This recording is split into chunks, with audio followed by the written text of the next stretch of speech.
Je remercie le comité d'organisation de m'avoir associé à cette troisième édition des journées d'AMP et de la STJO.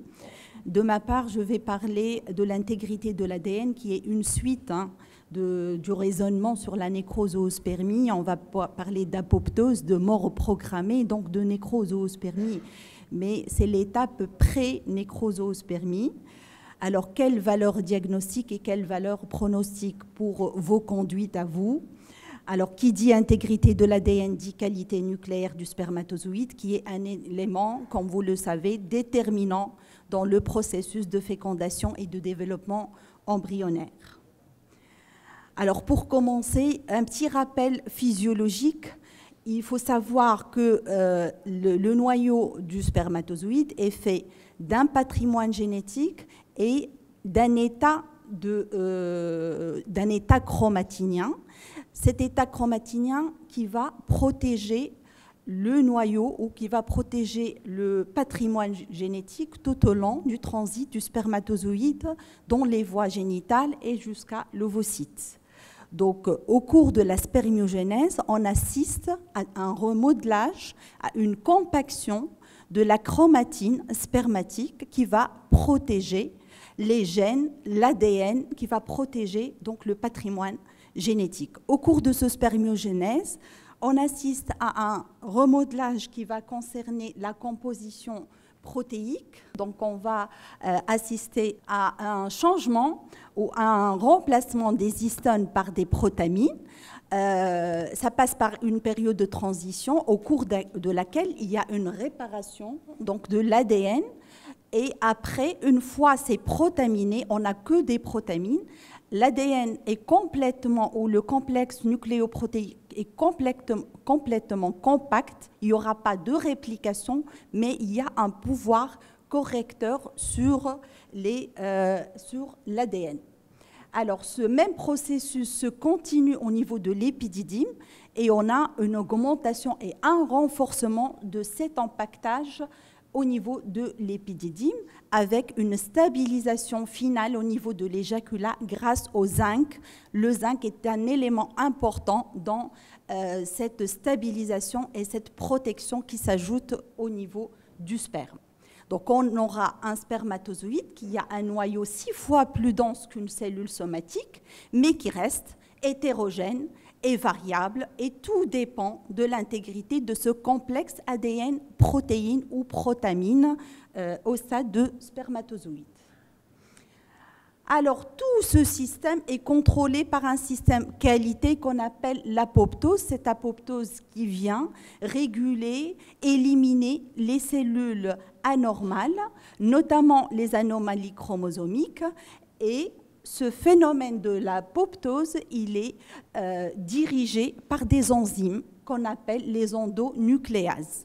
Ces endonucléases, ils vont essayer d'éliminer donc les déchets. Donc du coup, ils vont induire une fragmentation de l'ADN qui reste physiologique jusqu'à certaines limites. Si on a un excès d'enzymes, on est dans le cadre de la spermatogénèse défectueuse, avec un défaut de protamination, de décondensation, d'apoptose exagérée et de mort cellulaire, et c'est la nécrozoospermie au final. Alors, ce phénomène apoptotique, il est induit aussi par un stress oxydatif qui est élevé.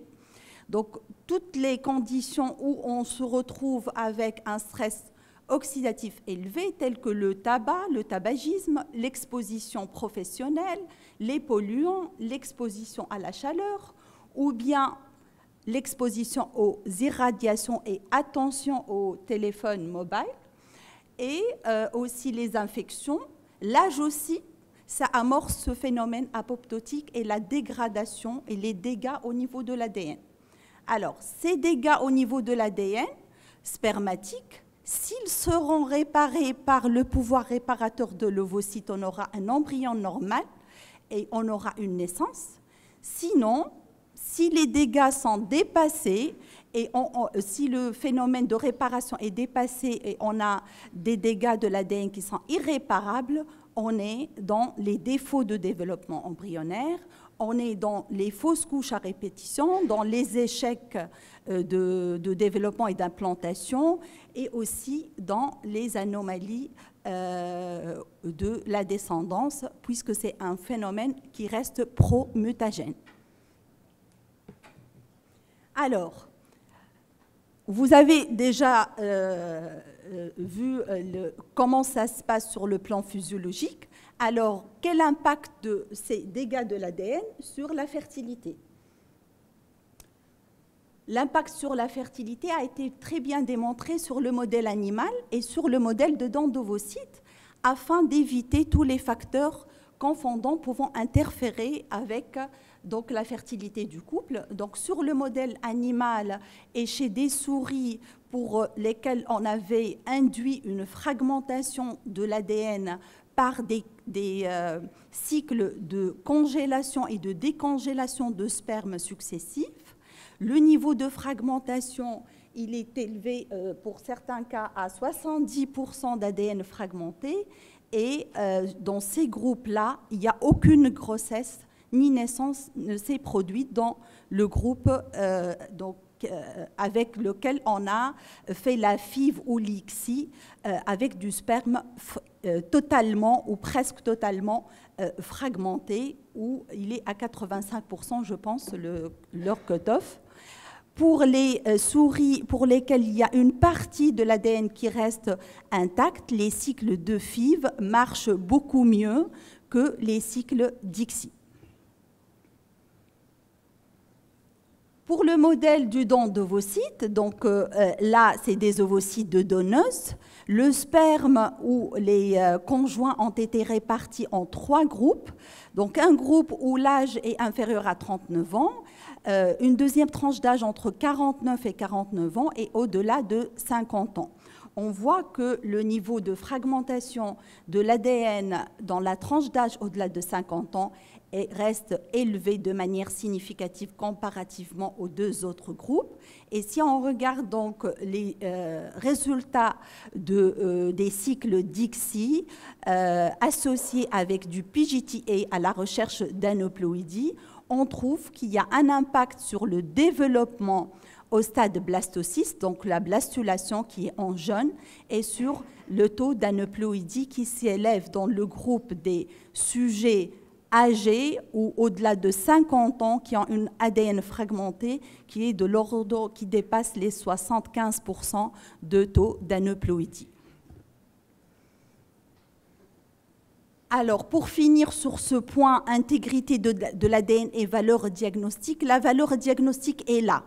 Cette méta-analyse a bien recensé parmi les 11 000 études, 28 études qui étaient randomisées, qui apportaient des conclusions sur le cut-off de la fragmentation de l'ADN, qui, au-delà de 20%, commence à nous inquiéter.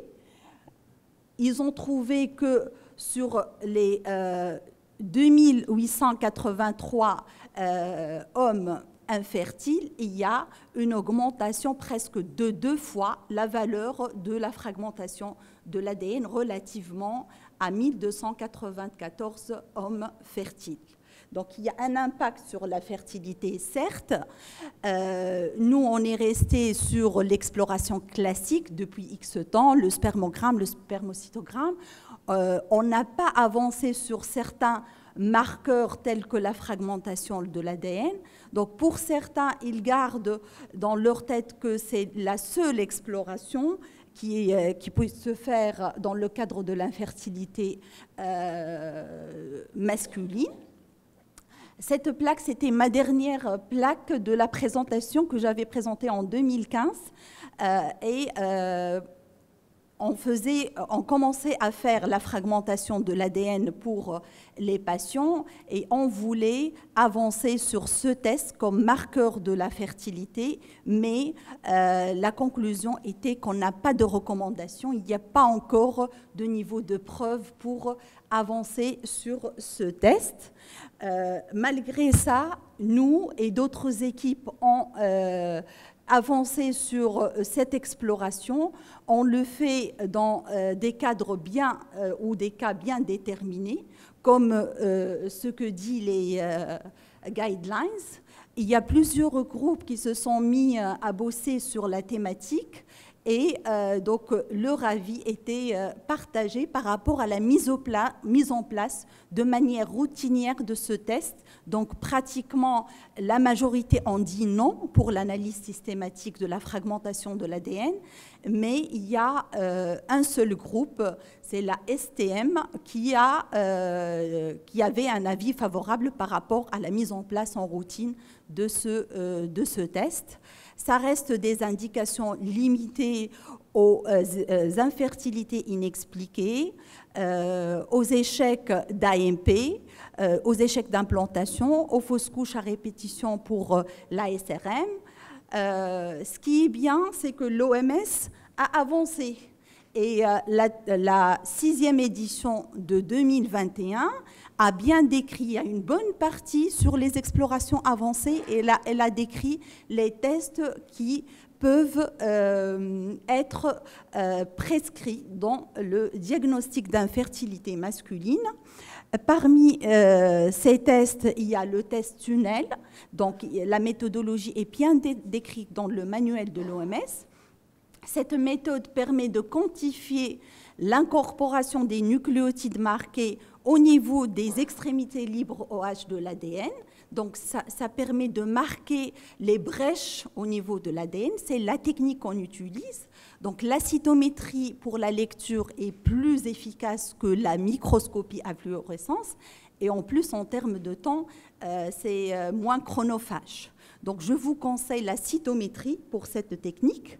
Sinon, pour les autres techniques qu'on n'utilise pas et que l'OMS les a bien recommandées, la technique à l'acridine orange, donc c'est la résistance de l'ADN à une dénaturation induite par un milieu acide et ça donne aussi une coloration fluorescente qu'il faut la détecter en cytométrie le mieux.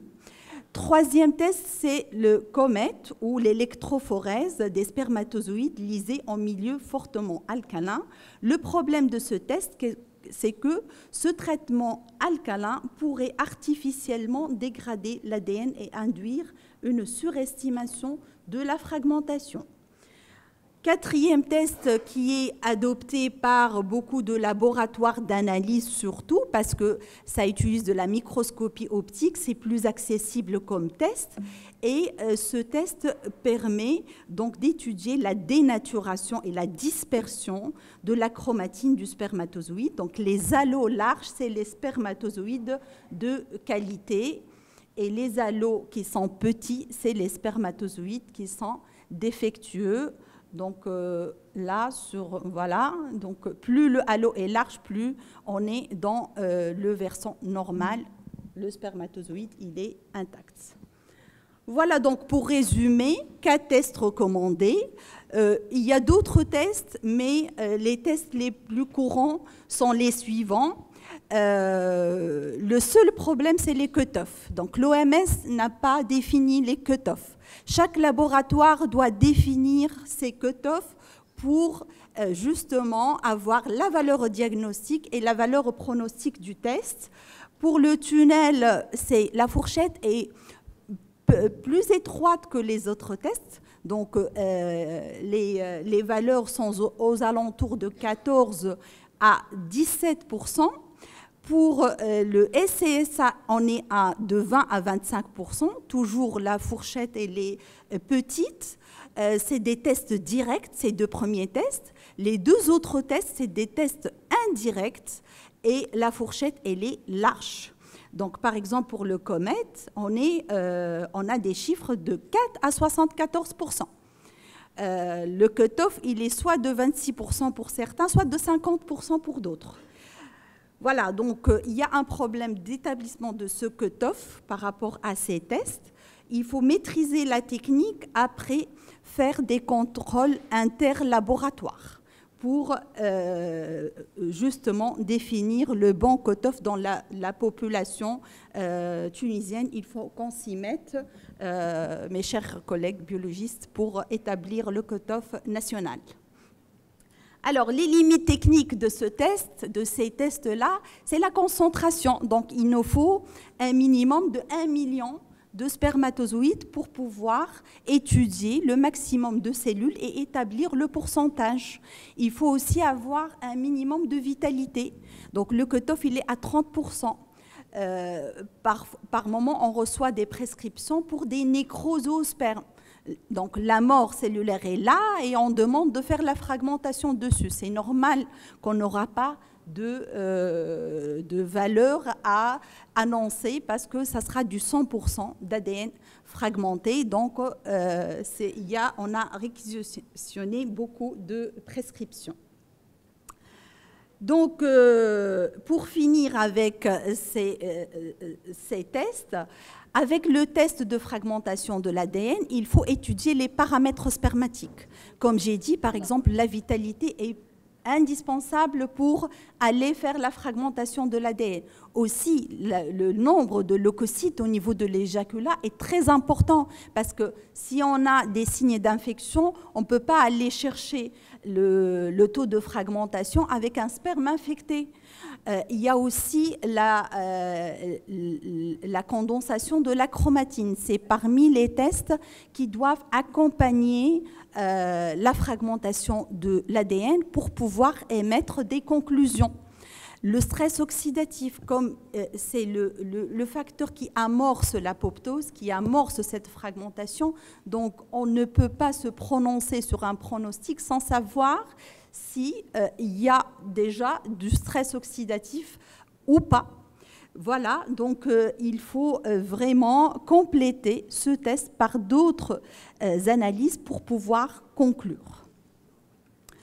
Alors, attention à l'abstinence. Donc, l'abstinence, c'est un paramètre très important pour pouvoir évaluer le bon taux de fragmentation, sachant que le taux de fragmentation, s'il est fait dans de bonnes conditions préanalytiques, on a les mêmes chiffres. C'est un taux qui reste stable pour le même patient. Il n'y a pas une grande variabilité. Alors, cette étude, justement, qui parlait de l'abstinence, elle est surprenante parce que là, les auteurs recommandent des éjaculations journalières 7 jours avant la tentative d'AMP pour garantir une bonne qualité de l'ADN et un bon taux de fragmentation et pour garantir les résultats. Donc, 7 jours, il faut que monsieur fasse ses éjaculations journalières 7 jours avant la tentative, the best. Le temps. Voilà. Ça y est, c'est fini. Alors, valeur pronostic rapidement. Comme je dois conclure, je vais faire le tri sur les diapositives. Donc, vous connaissez bien sûr l'effet paternel tardif. Donc, quand on parle de développement de l'embryon, le développement, il est dépendant de l'ovocyte pendant les premières étapes jusqu'à J2, J3. Après arrive l'effet paternel, puisque le génome, il était silencieux pendant les premières étapes du développement. Donc, du coup, quand on revoit les études, et avec des taux de fragmentation très élevés, il n'y a pas d'impact sur les premiers stades du développement, mais on aura un impact sur le développement tardif, c'est-à-dire à partir de J3, et aussi sur l'implantation et sur les fausses couches après. Le pronostic ne peut être bien établi qu'avec le paramètre féminin parce qu'il y a le pouvoir correcteur de l'ovocyte, il faut en tenir compte. Chez les patientes âgées, à partir de la quarantaine, il n'y aura pas de pouvoir correcteur, hein, c'est fini. Donc c'est pour ça que les résultats chutent. Voilà, donc tout ça part dans le même sens. Alors, quelles recommandations? Alors, juste un petit mot sur le sperme éjaculé versus testiculaire. Les biopsies testiculaires pourraient améliorer les chances de tomber sur des spermatozoïdes non fragmentés. Donc cette méta-analyse a conclu à ce que ça améliore spectaculairement le taux de fragmentation. Donc on passe de 40% à 10% pour le sperme testiculaire, sachant qu'ils ont fait la technique en microscopie sur l'âme, donc ce n'est pas en cytométrie, puisque le nombre de cellules est très très faible. Voilà. Pour finir, l'arbre décisionnel, donc les techniques pour les biologistes, c'est l'OMS qui dicte. Pour les recommandations, pas pour tout le monde, pas un test de routine, ça reste pour des indications bien définies. Il faut optimiser la qualité du sperme avant d'aller en FIV, en insémination. Pourquoi pas faire le test avant d'aller dans les inséminations? Les cut-offs, il faut les établir, mais ça reste pour le diagnostic à partir de 15%, on parle d'infertilité, et le mauvais pronostic commence à partir de 30% de taux de fragmentation. Et je vous remercie pour votre attention.